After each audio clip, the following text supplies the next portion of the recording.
breaking, MCing, graffiti art, DJing. Anytime groups of humans come together for one thing, they form culture. Grams, yeah, they balled in the pot. I made it work, you had some grams, yeah, I ran in the spot and made it work. Got a vendor in the setup, it's lit, I made it work. I got vinyl all over the place, so I need a turntable. And this turntable goes into a mixer, and that provides the sound of the music. And then I can equalize it, put it on tape, put effects on it, and then sample it. This is the sampler right here. And I can take what I get off the record and manipulate it in here to give me a constant beat. Then after that, I can, if I find a bass sound or a keyboard sound or something like that, I can also put it in here and have the sampler generated. From the sampler, we go to these modules up here, and these are keyboard modules. I have a keyboard down here, and I play the notes, and I can get different sounds, everything from a horn to a piano to Rhodes to flutes, anything, out of these modules, and I add that to my beats and my bass and all that other stuff. Once I have that, that's pretty much the track. I can also use this machine up here. This is somewhat of a sophisticated CD player, and I can do the same thing and sample from the CDs. Once I have my whole track put together, I use this machine to do some vocals, and I put my vocals on a little cassette like this, and I can get a couple tracks of vocals and mix that with what I have musically. So lyrics from here, music from here, and then it goes into this machine down here, which is a mixing board, processed through effects here, and that's how I'm able to make my demo. Mic check, testing. 1 2 1 2 1 2. Is this thing on? It's Nam Nitty, your baby mama's favorite rapper, your favorite rapper's producer, and a fuck nigga's nightmare from Long Island, New York. What's good though? 32 grams is what I started with. Burner in the scale was a little nigga starter kit. Can I get a dime for 9? Fiends bargaining, where them niggas be at? We shooting up the park again. Shots from the chopper got me shaking like Parkinson's. Everybody ducking, had him running out his moccasins. Hard-headed little niggas, so it's no stopping. Get money, niggas, so you know the hoes watching. Honestly, like, it was a necessity.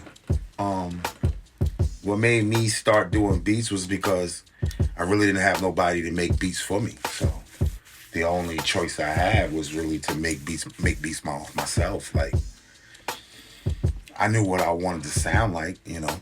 That's where it really just came from, is that I had what you call an epiphany. And I didn't want to sound like everybody else. I felt like everybody else, including myself, sound like I was from somewhere else. It didn't sound like New York. It didn't feel like Long Island. So that's one of the motivations. That's one of the top motivations that made me start doing beats.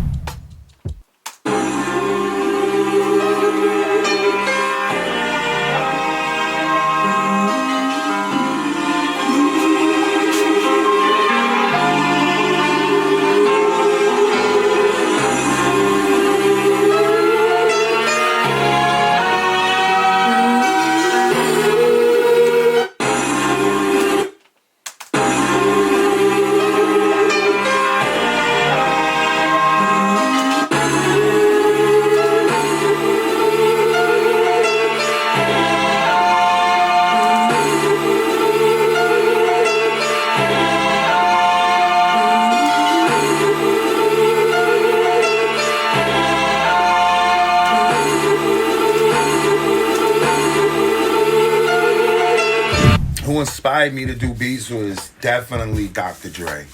I tell people all the time that hip hop, for me, being a kid that was raised in it, you know, born in the 80s, raised in the 90s, hip hop for me, the name Dr. Dre is synonymous with hip hop for me. The first album that I ever owned was Straight Outta Compton. So keep going on, and to one of my favorite hip hop albums is Get Rich or Die Trying. So you got a whole span from there to there. That dude was crushing and has some of the most monumental music that we've ever all heard.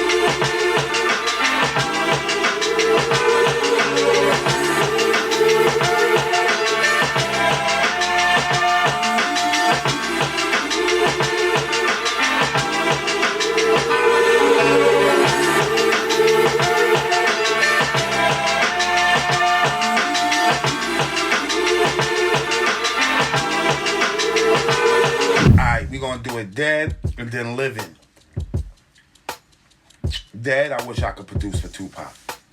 That's my favorite rapper, you know, one of my favorite rappers. I definitely wish I could do some shit for Tupac. Alive, any one of the Griselda set, you know what I mean? Any one of them, any one of those Griselda boys, you know what I mean? Conway, Benny, or West Side Gun. I would love to produce for them. I mean, I tell people all the time that we don't want to take for granted for what Griselda has given us the last 10 years, because they has given us some of the best hip-hop that you've ever heard, that you've been hearing in the last 10 years. And before it's gone, I don't want us to take that shit for granted. And I definitely have to say that alive, I would love to produce for the Griselda boys. A lot of the records I sample, the moment might just happen for 5 seconds, right? And the whole song could be not even an enjoyable song. Yep. It just might be a 2-bar moment or an intro or an outro. Is it Dave Porter, the shit that has like the LL beat and the, you know, it's like... Masquerade is over. Yes, the Masquerade David Porter. There's like 8 different samples in it, but they're all totally different, and they all jumped out to different producers at different times over like 10 years. Incredible to even make a piece of music like that. Just have people all interpreting it differently is like, yeah, that's the beauty of sampling. He is a prime example of how to make something so dope out of something so simple. Don't put shit into it. Don't really put nothing into it. Don't. If the sample's dope, like I watched somebody.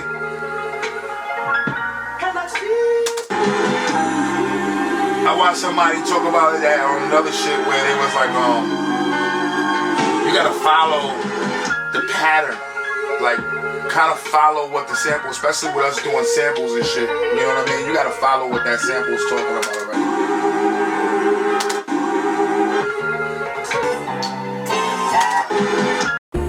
Mic check, testing. 1 2 1 2 1 2. Is this thing on? Yeah, it's Nam Nitty, your baby mama's favorite rapper, your favorite rapper's favorite producer, and a fuck nigga's nightmare. And I'm definitely cut from that cloth, you hear me?